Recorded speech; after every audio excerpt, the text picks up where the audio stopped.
Hello दोस्तों, मैं अरमान आप सभी की इस नए वीडियो में स्वागत करता हूं। आज की इस नए वीडियो के अंतर्गत क्लास 6 हिस्ट्री विषय का दूसरा अध्याय आखेट खाद्य संग्रह से भोजन उत्पादक तक के एनसीईआरटी प्लस में एससीईआरटी के कंबाइंड नोट्स को देखेंगे, जो बीपीएससी बीपीएससी टीचर इसके अलावा संघ लोक सेवा आयोग के लिए काफ़ी ज़्यादा इम्पोर्टेंट होगा। जैसे कि आपको पता है कि मैंने पिछले वीडियो में आपको पाषाण काल और उनके वर्गों के बारे में पेन डाउन कराने का प्रयास किया था। मुझे आशा है कि आप सभी उसे ज़रूर नोट कर लिए होंगे। आगे हम लोग आज समझने वाले हैं कि कुछ नवपाषाणिक के पुरा स्थल एवं वह कहाँ स्थित है, इसके अलावा उनसे संबंधित जो विशेषता है उसको हम लोग आज पेन डाउन करने का प्रयास करेंगे। जैसे कि हमारा टॉपिक है आज का नवपाषाणिक पुरा स्थल। यह स्थान यानी कि कहाँ पर स्थित है, इसके अलावा इनकी विशेषता क्या है। कुछ पॉइंट है उसको नोट करेंगे। जैसे कि कोल्डिहमा हो गया। कोल्डिहमा जो है उत्तर प्रदेश के वेलन घाटी में स्थित है। यहाँ से चावल के प्राचीनतम प्रमाण हमें प्राप्त हुआ है। अगला हमारा चिरांद है। चिरांद जो है ये भी एक नवपाषाणिक पुरा स्थल है जो बिहार के छपरा यानी कि सारण जिला में अवस्थित है। और यहाँ से हड्डी के उपकरण जो है बड़े पैमाने पर प्राप्त हुए हैं। महागढ़ा यूपी के इलाहाबाद के मेजा तहसील पहाड़ी क्षेत्र बेलन नदी के पास का एक जो है हमारा नवपाषाणिक पुरा स्थल है। दाउजली हैंडिंग असम के उत्तरी कछाड़ी पहाड़ी क्षेत्र में स्थित है। यहाँ से जीवाश्म और पत्थर के औजार हमें प्राप्त हुए हैं। हल्लूर कर्नाटक के हावेरी जिला में स्थित है। यह दक्षिण भारत के सबसे पुराना लौह युग आपके नवपाषाणिक पुरा स्थल है। इसके अलावा पयमपल्ली तमिलनाडु के तिरुपतूर जिला में स्थित है। अगला हमारा है ताम्रपाषाण काल, यानी कि जब पत्थर के साथ साथ धातुओं का इस्तेमाल शुरू हुआ तो उसे हम लोग ताम्रपाषाण काल के नाम से जानते हैं।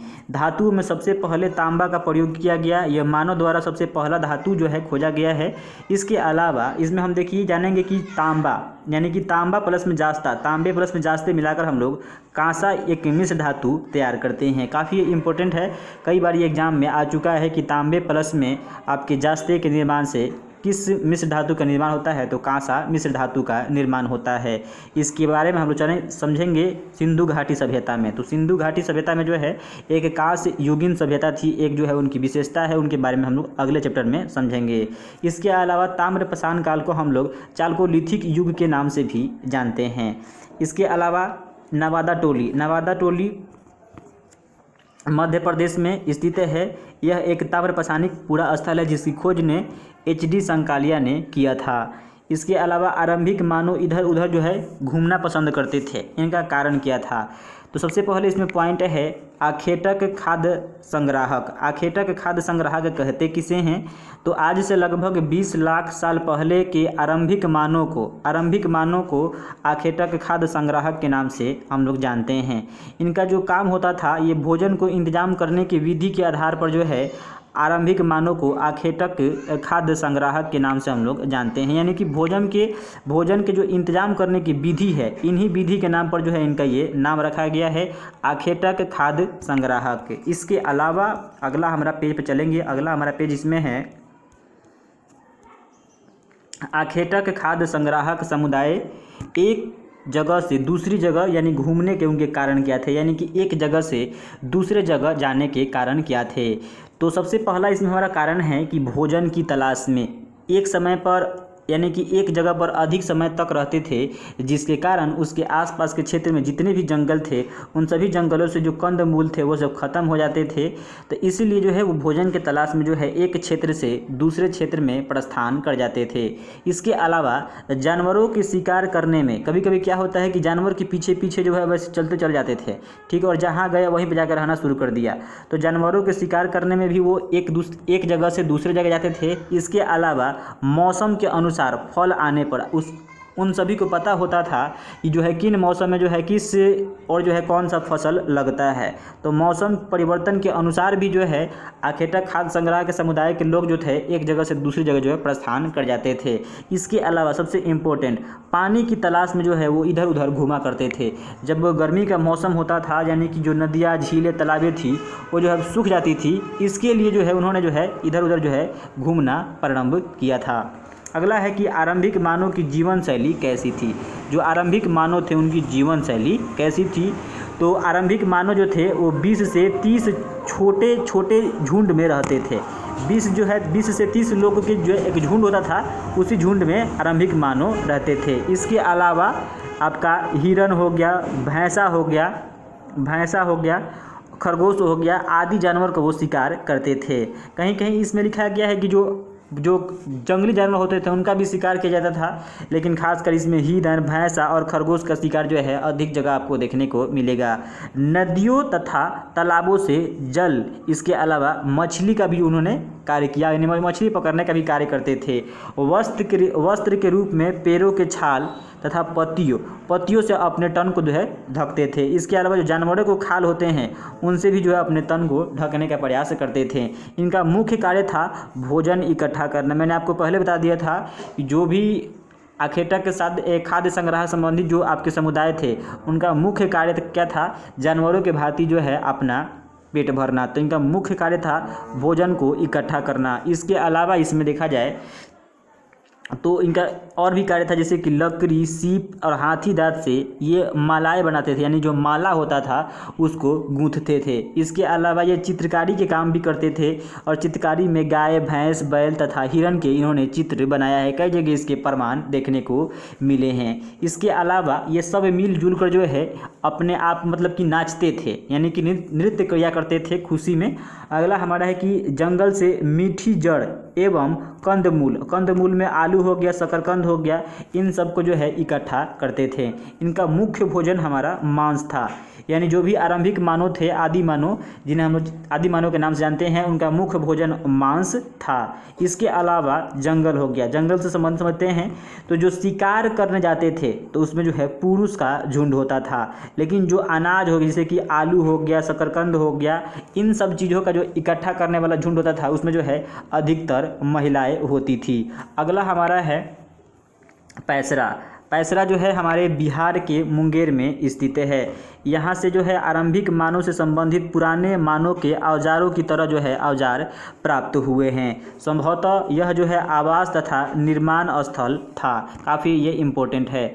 अगला हमारा टॉपिक रहेगा इसमें नवपाषाणिक युग का बदलाव का काल, यानी कि एक प्रकार से देखा जाए तो जो नवपाषाण युग था एक प्रकार के ये बदलाव का काल था। तो ये कैसे के रूप में सवाल आ सकता है, तो मानव पहली बार शिकारी संग्रहकर्ता से जो है पशुपालक एवं खाद्य संग्राहक, खाद्य उत्पादक बन गया। यानी कि वो पहले जो है खाद्य संग्रह करता था, अब जो है वो उत्पादन करने लगा, यानी कि कृषि कार्य करने लगा। इसके अलावा जो है वो पालतू पशु, यानी जो भी पशु थे उन पशुओं को भी पालना शुरू कर दिया था।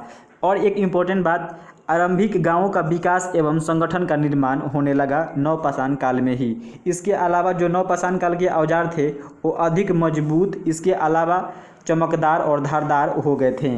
अब हम समझते हैं कि जो नवपाषाणी के पूरा स्थल है उनसे प्राप्त वस्तुएं और उनकी जो है कुछ छोटे छोटे जो पॉइंट है, यानी कि इधर हमारा क्या है, नवपाषाणी का पूरा स्थल है और इधर प्राप्त वस्तुएं हैं। यानी कि एक गेहूं, जौ, भेड़, बकरी के साक्ष्य जो है एक जगह मेहरगढ़ यानी कि पाकिस्तान में अभी स्थित है, यहाँ से प्राप्त हुए हैं। गेहूं, जौ और जो है आपका भेड़, बकरी, ये जो है एक साथ जो है आपके मेहरगढ़ से प्राप्त हुए हैं। इसके अलावा चावल और जानवर की हड्डी जो है आपके कोल्हिवा उत्तर प्रदेश से प्राप्त हुआ है।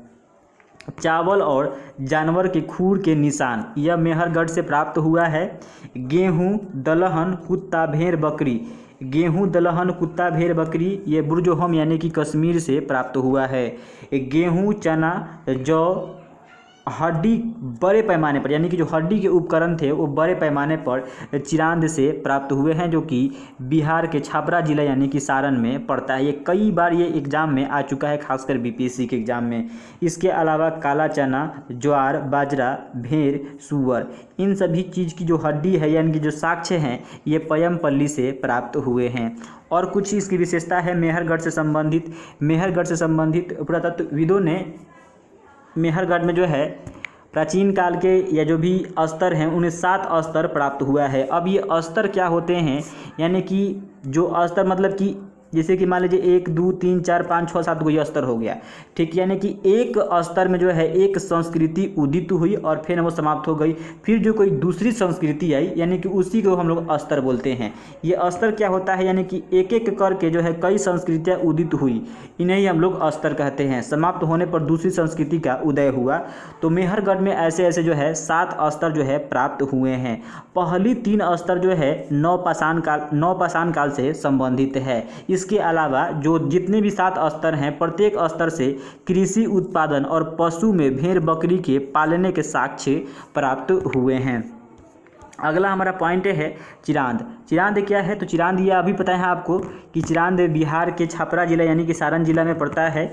यहाँ से जो है 3 तरह के हमें स्तर प्राप्त हुए हैं, यानी 3 तरह के यहाँ पे संस्कृति उदित हुई है। पत्थर के औजार के अलावा बड़ी संख्या में यहाँ पे हड्डियाँ और सींग भी प्राप्त हुए हैं पशुओं के। इसके अलावा चिरांद से गोल घर के साक्ष्य प्राप्त हुए हैं और घर में जो है चूल्हा जो है एक समूह में मिला है। इसके अलावा मिट्टी के बर्तन हो गया, मिट्टी के बर्तन जो है जो नक्शा मतलब कि रंगा हुआ था, जैसे कि काले हो गया, काले नीले हो गया। इसके अलावा लाल धसुर रंग से ये नक्शारी किया गया था, उस पर जो भी नक्शा बनाया जाता है उस पर मतलब कि चित्रकारी किया गया था।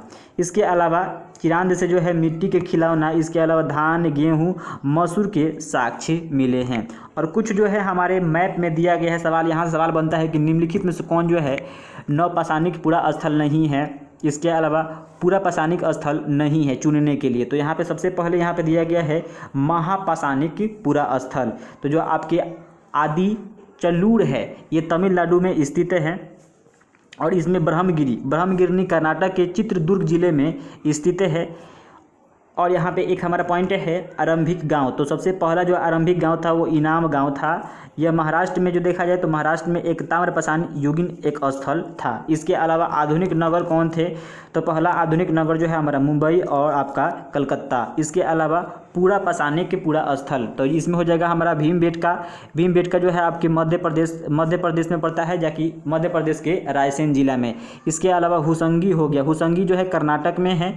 और कुर्नूल गुफा जहाँ से जो है राख के अवशेष प्राप्त हुए हैं, यह जो है आंध्र प्रदेश में आपको देखने को मिल सकता है। तो ये रहा आपको पूरे NCERT और SCERT के कंबाइन नोट्स, और इसी के साथ जो हमारा चैप्टर 2 जो है समाप्त हो गया। अगर आपको हिस्ट्री या ज्योग्राफी या जो है आपका पॉलिटी या साइंस का नोट्स चाहिए तो मात्र आप जो है 40 रुपया में से चाहे तो परचेज कर सकते हैं। इसके अलावा हम लोग बारी से कहकर जो है लगभग 3 या 4 महीने में पूरे NCERT के जितने भी नोट्स हैं उनको हम लोग समाप्त करेंगे धीरे धीरे। अगर आपको वीडियो पसंद आया होगा तो वीडियो को लाइक कीजिए, साथ ही साथ अपने फ्रेंड के पास भी ज़रूर शेयर कीजिएगा। Thank you so much for the watching this video.